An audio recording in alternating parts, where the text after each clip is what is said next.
Good day everyone, good day Mamaan. In this part, we'll discuss the first topic in the foundation of special and inclusive education, which is the inclusive education in the Philippines. First, let us read the learning objectives.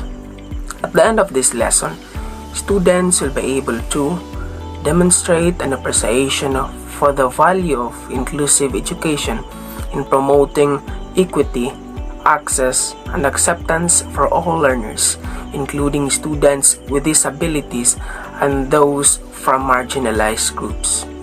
Identify and apply practical strategies and methods for creating a more inclusive learning environment, and define and explain inclusive education in the Philippines, including its vision, mission, goals, objectives, scope, and importance. In this discussion, we'll focus more on the key concepts of inclusive education in the Philippines, the vision, mission, goals, and objectives, including the scope that the inclusive education encompasses, and the importance of special and inclusive education here in the Philippines.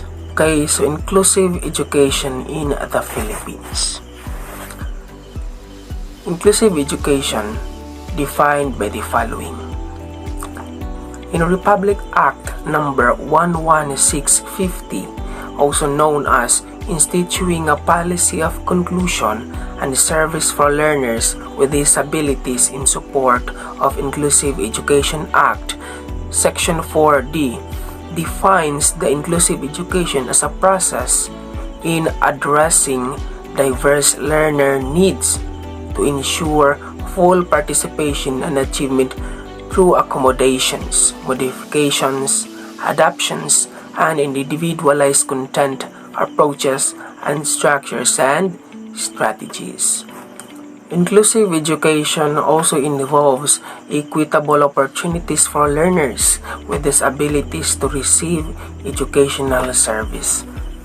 Now, let's move forward to special education. Special education.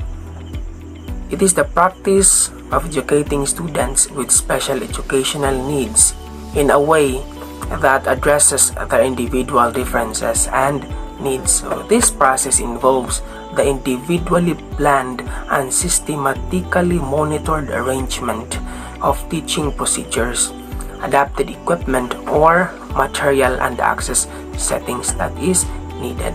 Let's move forward to the VMGO of inclusive education in the Philippines. This vision outlines a future where Filipino children with special needs have special access to education, allowing them to reach their full potential, contribute to the society, and express themselves freely.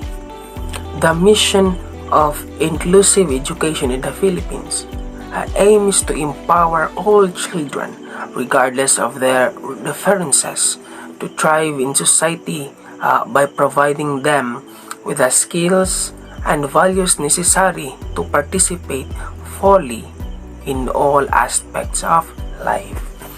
Now for the goals.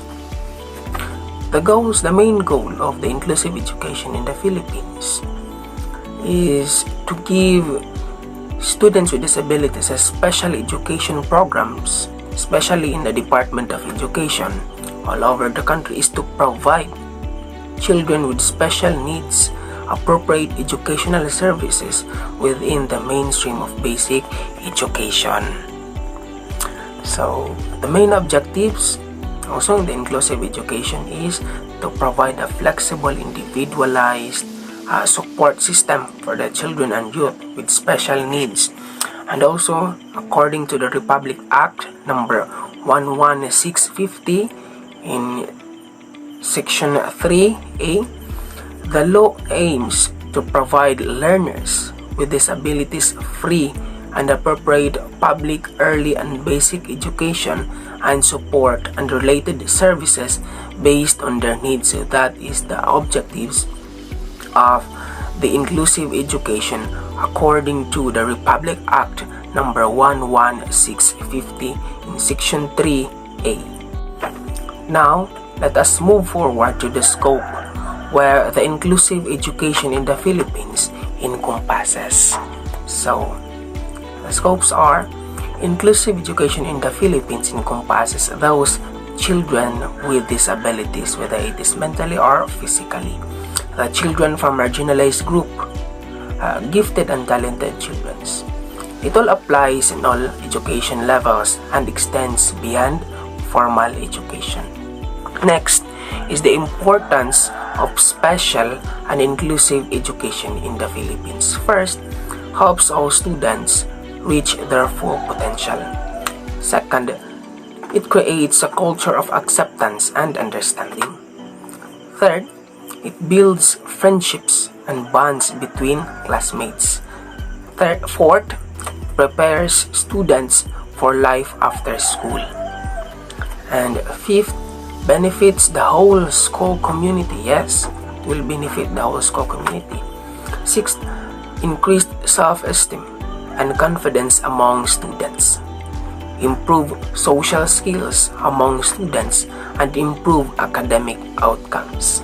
Now the students, it belongs to inclusive education.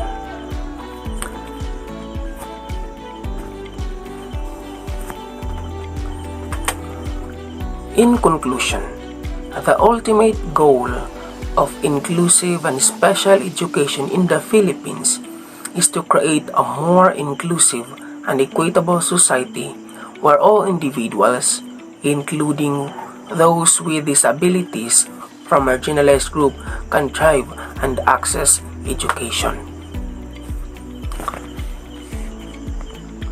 So that's all. I hope you learned something new today. God bless and thank you everyone.